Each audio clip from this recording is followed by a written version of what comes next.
네, 문재인 대통령 미국 뉴욕에서 열린 유엔 총회 참석 등의 순방 일정 마치고 귀국했습니다.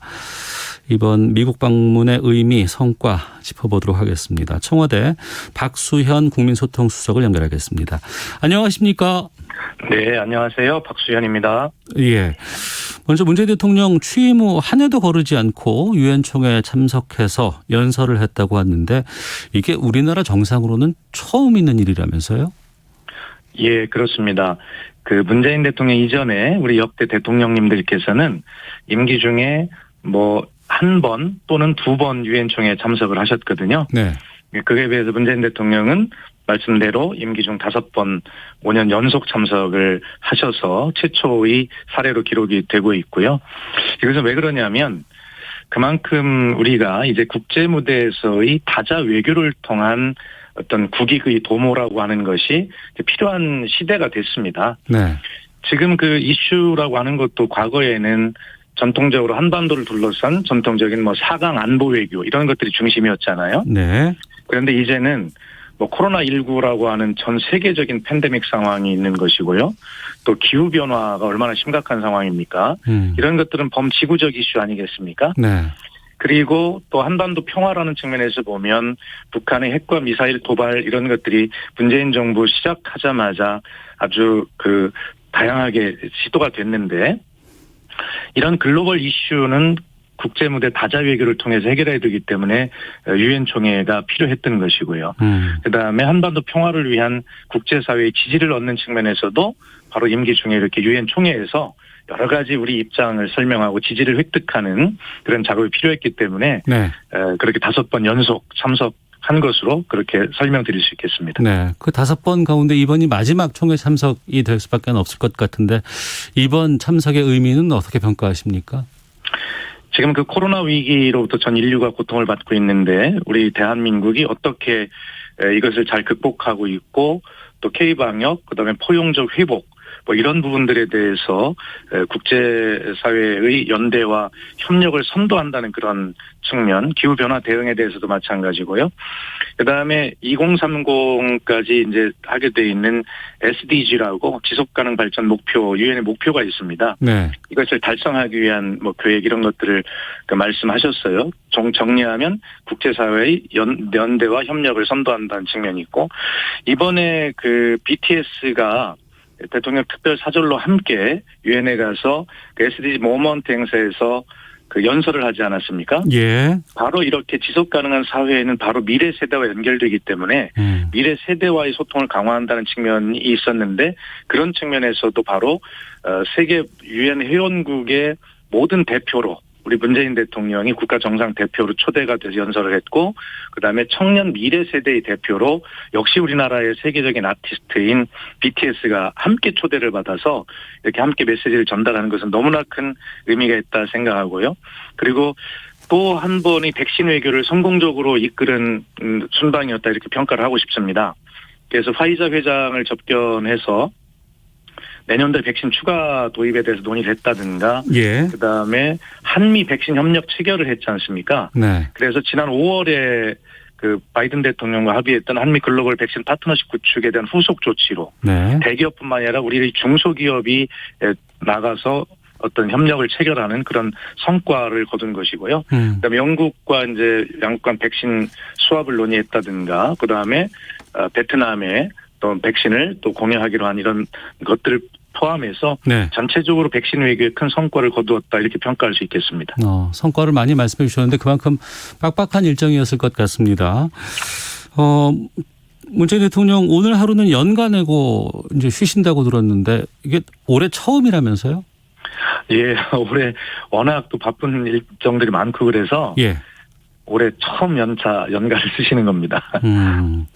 그러셨군요. 그러면 박 수석께서도 추석 연휴 동안 제대로 쉬지도 못하셨을 것 같습니다. 예. 청와대 참모들에게 휴식이라는 게 무슨 의미가 있겠습니까? 저도 대통령께서 부재 중이시기 때문에 네. 연휴 내내 청와대 집에 고향에 못 가고 청와대 지키면서 여러 가지 상황들에 대비하고 또 그렇게 했습니다. 예. 네. 이번 일정에 대해서 좀 하나씩 좀 여쭤볼까 하는데 대통령 문화특사로 임명된 BTS 앞서서도 좀 말씀해 주셨는데 이 준비 과정이 좀 어땠을까 궁금했었거든요. 그 공연하는 것도 보니까 유엔에서 상당히 많이 신경을 썼던 무대가 연출이 되더라고요. 예, 그렇습니다. 이게 그 유엔의 SDG 모먼트에 하여튼 우리 BTS가 초대가 되어서 청년 세대 대표로 연설을 했다는 것. 네. 그것은 어쨌든 BTS의 현재 그 세계적인 그런 영향력이나 이런 것들을 볼 때 아마 당연한 초청이다 저는 그렇게 생각하고 매우 자랑스럽고 좀 가슴이 설렜습니다. 네. 또 그 같은 회의에 세계의 각국 정상회의 대표로 또 문재인 대통령이 초대를 받아서 또 연설을 한 것 아니겠습니까? 네. 그래서 이런 것은 역시 높아진 대한민국의 국격을 상징하는 일이고 그다음에 높아진 대한민국 출신의 아티스트의 문화의 힘 뭐 이런 것들이 아주 평가받는 매우 기쁜 일이고 고무적인 일이라고 생각이 들고요. 네. 지금 말씀하신 대로 특히 BTS 같은 경우는 사전 제작된 영상을 통한 공연이긴 하지만 그 영상을 유엔 총회가 치러지는 기간 중에 유엔 총회장이나 뭐 그다음에 뭐 유엔의 여러 가지 시설들에서 그 영상을 찍었다는 것 이것이 아마 최초의 사례라고 합니다. 네. 그만큼 그 중요성을 평가받고 있다 이렇게 말씀드릴 수 있겠습니다. 네. 그런데 일부 언론에서는 이런 지적도 있어요. 그러니까 BTS의 인기는 뭐 전 세계적으로 엄청난 겁니다만 청와대 행사라든가 해외 행사에 BTS를 너무 좀 이 인기를 정치적으로 활용하는 거 아니냐 이런 지적들이 좀 있던데 여기에 대해서는 어떤 말씀 주시겠습니까? BTS와 함께 한다고 정치적 인기가 높아진다는 것은 상상할 수 없지요. 국민들께서 그것과 그것은 구분하실 거라고 생각합니다. 그리고 이번에는 좀 말씀드린 대로 각각의 의미가 있기 때문에 별도로 초청을 받은 것이고 그것이 우리나라의 문재인 대통령이고 한국 출신의 세계적 아티스트인 BTS였다는 것입니다. 네. 이번 유엔 총회의 주제가 바로 지속가능 발전 목표이고 그것을 어떻게 미래 세대로 이어줄 것이고 미래 세대를 참여하게 하는 것인가라고 하는 것이 주제입니다. 그렇기 때문에 그런 미래 세대 대표로 그 세계적인 아티스트인 BTS가 초청을 받은 것이고 문재인 대통령은 역시 대한민국의 높아진 위상 때문에 그렇게 선정이 돼서 초청을 받은 것이지 이 두 분 사이의 초청에 어떤 연관 관계가 있다라고 네. 그렇게 해석하시는 것은 좀 너무 좀 야박한 평가 아닐까 싶습니다. 알겠습니다. 이번에 유엔 연설에서 종전선언을 세 번째 제안을 했습니다. 2018년 지난해 그리고 이제 올해 이렇게 세 번째가 됐는데 세 번 이렇게 반복해서 제안을 한 특별한 이유가 있을까요? 아마 그 종전선언이 한반도 평화의 출발점이기 때문에 네. 당연히 강조되고 또 강조되어도 지나칠 것이 없다 이렇게 보시면 될 것 같습니다. 지금 그 한반도 비핵화 이 문제를 해결하기 위해서는 북미 간의 대화가 이루어져야 되는데 지난 하노이 이후에 북미 간의 신뢰가 사실은 부재한 상태 아니겠습니까? 네. 그런 어떤 평화로 가기 위한 비핵화로 가기 위한 대화가 이루어지려면 신뢰가 먼저 있어야 되지 않겠습니까? 그런데 그 신뢰를 쌓을 수 있는 방법이 바로 그 첫 출발이 종전선언이라고 보는 것입니다. 네. 이 종전선언이라는 것은 정치적 상징적 의미가 있는 선언입니다. 그렇기 때문에 그것은 마음만 먹으면 언제든지 할 수 있는 것이고 꼭 필요한 것이고 남북미가 됐든 남북미 중이 됐든 간에 이것은 다 여기에 동의했던 일들입니다. 네. 그렇기 때문에 북한과 미국 간의 또 남북 간의 대화의 테이블만 마련이 되면 이것은 북한도 서로 그동안에 그 동의하고 합의해왔던 일이기 때문에 네. 충분히 추진할 수 있는 가능성이 열려 있는 것이고 바로 그것을 통해서 신뢰가 쌓이면 네. 북미 간의 비핵화 대화도 급진전될 수 있다. 남북 간의 대화도 그렇게 선순환이 될 수 있다. 그런 첫 출발이고 입구이기 때문에 이것은 아무리 강조해도 지나치지 않다. 이런 뜻입니다. 이 종전선언 추진 제안에 대해서 북한이 시기상조라면서 이제 선을 긋기도 했었는데요. 이 실현 가능성은 어떻게 봐야 할까요? 예, 실현 가능성이 쉬운 게 어디 있겠습니까? 그동안의 역사가 그걸 증명하지 않습니까? 그러나 실현 가능성을 염두에 두고 우리가 꿈을 꾸지 않을 수가 없습니다. 네. 아무리 어려운 일이라도 꿈을 꾸어야 이루어지지 않겠습니까? 다만 말씀드린 대로 이 종전선언은 그동안의 당사자들이 충분하게 합의하고 공감했던 일이기 때문에 네. 계기만 마련이 되면 충분하게 실현될 수 있다. 어려운 문제가 아니다. 이런 설명을 드리고 싶고요. 네. 북한이 오늘 이제 문재인 대통령이 종전선언 제안에 대해서 반응이 나왔지 않습니까? 네. 근데 일부 언론에서 보니까 좀 부정적으로 보는 언론도 있던데 그러나 또 다른 시각으로 보면 그 전문을 자세히 읽어보면 북한도 그런 종전선언의 필요성을 충분히 인정하고 있습니다. 네. 예, 그래서 이런 문제가 시기상조라고는 하지만 그리고 미국에 대해서 북한의 적대시 정책을 폐기하는 것이 먼저다라는 조건을 이야기하고 있지만 결과적으로는 미국을 향해서 어떤 대화의 길이 열려 있다라고 하는 메시지를 보낸 거 아니겠습니까? 조건이 붙어 있다는 것은 어떤 뜻이냐면 그 조건을 충족하기 위한 서로 대화와 협의가 진행된다는 것을 전제로 하지 않습니까? 네. 네, 그렇기 때문에 이 북한의 반응은 저는 좋은 어떤 신호가 아닐까라고 개인적으로 생각을 합니다만 물론 전문가는 아닙니다. 그러나 이 북한의 입장에는 긍정적 또 부정적 이런 어떤 요소들이 서로 혼합이 되어 있긴 합니다만 네. 그래도 북한 역시 미국과의 대화에 촉각을 곤두세우고 있는 아주 신속한 반응은 의미가 있고 그리고 그 문구를 보면 굉장히 사무적이고 논리적인 논조로 구성이 되어 있기 때문에 네. 저는 개인적으로 좋은 의미로 그렇게 받아들이는 그런 측면도 우리가 함께 봐야 된다 이렇게 생각을 합니다. 네. 지금 수석께서 계속 좋은 의미로 개인적인 걸 전제로 말씀을 하십니다만 또 계기가 마련되면 이런 수식어를 지금 하고 계시는데 평창 때도 보면은 직전까지는 분위기가 상당히 좋지 않다가 어떤 계기가 있었을 때 전격적으로 뭔가 남북 간의 화해 무드가 조성되는 경우도 있었거든요.